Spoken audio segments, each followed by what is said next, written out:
हर एक मंजर में देश की शान के लिए जीता था भारत के सम्मान के लिए। कैद ना कर सका ब्राह्मण और समय को कोई, खुद मिट गया देश और धर्म के स्वाभिमान के लिए।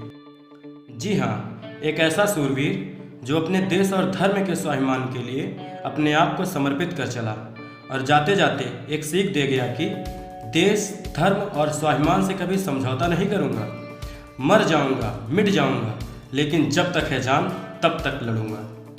जी हाँ दोस्तों, हम बात करने वाले हैं महान क्रांतिकारी वीर मंगल पांडे की, जिन्होंने 1857 के प्रथम स्वाधीनता संग्राम में अंग्रेज सरकार को हिंदुस्तान में आज़ादी के लिए धधकती आग का एहसास करा दिया। क्रांतिवीर मंगल पांडे 1849 ईस्वी में 22 साल की उम्र में ईस्ट इंडिया कंपनी में शामिल हुए, जिनको 1857 के प्रथम स्वाधीनता संग्राम का अग्रदूत कहा जाता है। उस समय अंग्रेज सरकार अपनी कंपनी के सिपाहियों को एक नई प्रणाली की बंदूक पेंटन 1853 इनफील्ड दे रही थी, जिसकी मारक क्षमता पुरानी बंदूकों से ज़्यादा थी, लेकिन बंदूक में गोली भरने का तरीका पुराना ही था, जिसमें कारतूस को दांतों से खोलकर उसकी बारूद को बंदूक की नली में भरना पड़ता था। कारतूस के बाहरी परत में चर्बी लगी होती थी, जो कि कारतूस को सीलन से बचाती थी। इसी बीच सिपाहियों में खबर फैल गई कि कारतूस को बनाने में गाय और सूअर की चर्बी का प्रयोग किया जाता है, जिससे लोगों के मन में यह बात घर कर गई कि अंग्रेजी हुकूमत उनका धर्म नष्ट करने पर तुली हुई है, क्योंकि यह हिंदू और मुसलमान दोनों के लिए अपवित्र था। भारतीय सैनिकों के साथ होने वाले भेदभाव के कारण पहले से ही सैनिकों में असंतोष था, और फिर ये नई कारतूस की खबर ने तो आग में घी डालने का काम किया। Mangal Pandey east India company की बंगाल नेटिव इन्फेंट्री की 34वीं रेजिडेंस में पैदल सेना के सिपाही थे।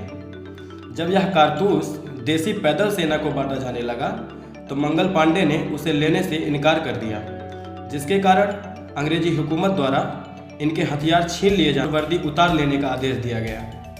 मंगल पांडे ने उस आदेश को भी मानने से इनकार कर दिया और अपने सभी साथियों से समर्थन की गुहार लगाई, लेकिन डरवश उनके किसी साथी ने भी उनका समर्थन नहीं दिया।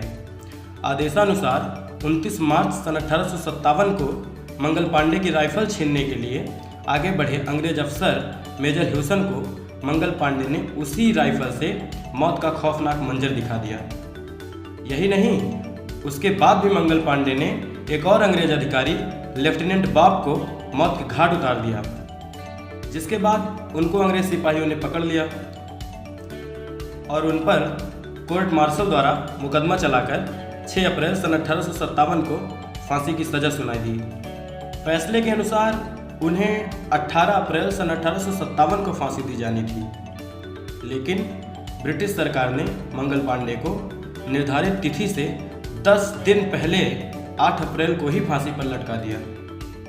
क्रांतिवीर मंगल पांडे का यह बलिदान व्यर्थ नहीं हुआ, बल्कि इनके विद्रोह के 1 महीने बाद ही 10 मई सन 1857 को मेरठ की सैनिक छावनी में भी बगावत हो गई, और देखते ही देखते यह विद्रोह पूरे उत्तर भारत में फैल गया।